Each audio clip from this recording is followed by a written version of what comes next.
عام انتخابات سے متعلق امریکی کانگریس میں اہم پیش رفت سامنے آئی ہے، جس کے بعد پاکستان میں ایک نئی سیاسی بحث شروع ہو گئی ہے۔ امریکہ پر سازش کا الزام لگانے والی تحریک انصاف امریکی قرارداد کا خیر مقدم کر رہی ہے اور اس پر بیانیہ بنا رہی ہے، جبکہ حکومت امریکی قرارداد پر تنقید کر رہی ہے۔ امریکی ایوان نمائندگان میں ایک قرارداد بھاری اکثریت سے منظور ہوئی ہے، جس میں 8 فروری کو پاکستان میں ہونے والے عام انتخابات میں دھاندلی کے الزامات پر تحقیقات کا مطالبہ کیا گیا ہے۔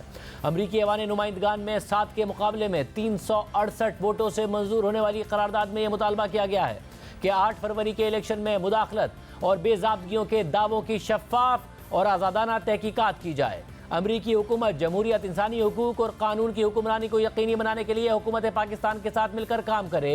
وہ حکومت پاکستان پر زور دیتے ہیں کہ وہ جمہوری اداروں، انسانی حقوق اور قانون کی حکمرانی کو برقرار رکھیں اور پاکستانی عوام کی آزادی صحافت، آزادی اجتماع اور آزادی اظہار رائے کی بنیادی ضمانتوں کا احترام کریں۔ قرارداد میں یہ بھی کہا گیا ہے کہ وہ پاکستان میں سیاسی، انتخابی یا عدالتی عمل کو نقصان پہنچانے کی کسی بھی کوشش کی مذمت کرتے ہیں۔ قرارداد میں انٹرنیٹ اور ٹیلی کمیونیکیشن سہولیات کی فراہمی میں تعطل اور انسانی حقوق کی خلاف ورزی کی مذمت بھی کی گئی ہے۔ اس سے پہلے 12 فروری کو امریکی محکمہ خارجہ کے ترجمان میتھیو ملر نے پاکستان میں انتخابات کی آزادانہ تحقیقات کے حوالے سے پوچھے گئے سوال کے جواب میں کہا تھا کہ ہمیں نہیں پتا کہ کس ادارے سے پاکستان میں انتخابی دھاندلی کی شکایات کی تحقیقات کی تجویز دی جا رہی ہے۔ اس وقت ضروری ہے کہ پہلے پاکستان کے اندر سے ہی قانون اپنا راستہ اختیار کرے۔ یہ ایک مناسب اقدام ہے اور ایسا ہونا چاہیے۔ امریکی کانگریس سے منظور ہونے والی قرارداد پر پاکستان کا رد عمل بھی سامنے آیا ہے۔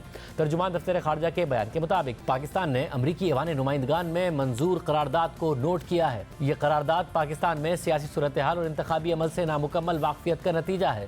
پاکستان باہمی احترام اور مفاہمت کی بنیاد پر تعمیری مذاکرات اور رابطوں پر یقین رکھتا ہے۔ ایسی قراردادیں نہ تعمیری ہیں اور نہ ہی مقصد ہیں۔ امید ہے کہ امریکی کانگریس پاک امریکہ تعلقات مضبوط بنانے میں معاون کردار ادا کرے گی۔ جبکہ اس حوالے سے وفاقی وزیر دفاع خواجہ آصف کی ایکس پر پوسٹ بھی سامنے آئی ہے، جس میں انہوں نے لکھا ہے کہ امریکی کانگریس نے بے قاعدگیوں کے دعووں کے بعد پاکستان کے انتخابات کی غیر جانبدارانہ تحقیقات کا مطالبہ کیا ہے۔ یہ اس ملک کی جانب سے آیا ہے جس نے 20ویں صدی جمہوری طریقے سے منتخب حکومتوں کا تختہ الٹنے میں گزاری اور اس وقت فلسطینیوں کی نسل کشی کی معاونت کر رہی ہے۔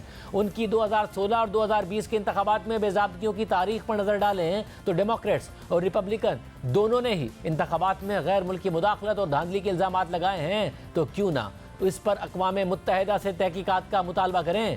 حکومت تو امریکی قرارداد کی مذمت کر رہی ہے، مگر ماضی میں امریکہ پر سازش کے ذریعے حکومت گرانے کا الزام لگانے والی تحریک انصاف اس کا خیر مقدم کر رہی ہے۔ امریکی قرارداد کے حوالے سے پی ٹی آئی کے ترجمان رؤوف حسن نے کہا ہے کہ امریکی کانگریس میں انتخابات کے حوالے سے اہم قرارداد منظور ہوئی ہے، جس میں 5 اہم نکات اٹھائے گئے ہیں۔ یو ایس کانگریس میں ایک انہوں نے ریزولوشن پاس کیا جو پاکستان کے الیکشنز کے اوپر، اس میں انہوں نے بہت ہی ڈیمنگ قسم کے کچھ سٹیٹمنٹس دی ہیں۔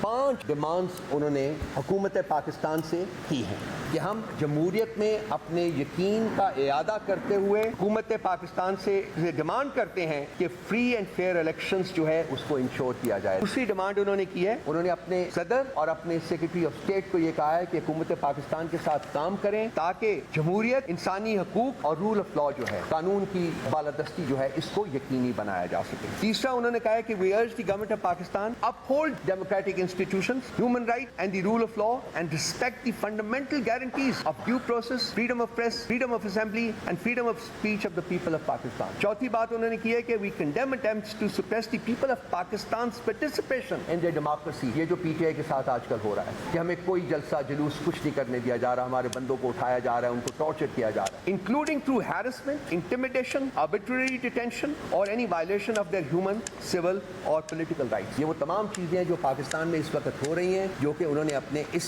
رپورٹ میں ڈالا ہے۔ اور 5ویں چیز انہوں نے کہا ہے کہ we condemn the effort to subvert the political, electoral اور judicial processes of the country، جو اس وقت effectively کیے جا رہے ہیں۔ یہ یو ایس کانگریس کی ہے اور یہ حکومت بہت اس زوم میں تھی کہ یو ایس کی ٹوٹل سپورٹ جو ہے ہمارے ساتھ ہے، اور جب تک ان کی سپورٹ رہے گی ہم حکومت میں ہی رہیں گے۔ 98.2% of the US Congress has supported this resolution۔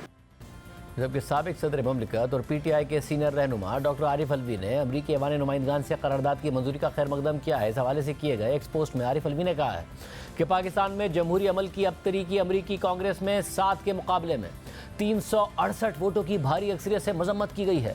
قرارداد کی منظوری ہمارے آئین، جمہوریت، قانون کی حکمرانی، مسلح افواج پر سویلین کنٹرول اور ذاتی آزادی کی سمت میں اٹھایا گیا ایک مثبت قدم ہے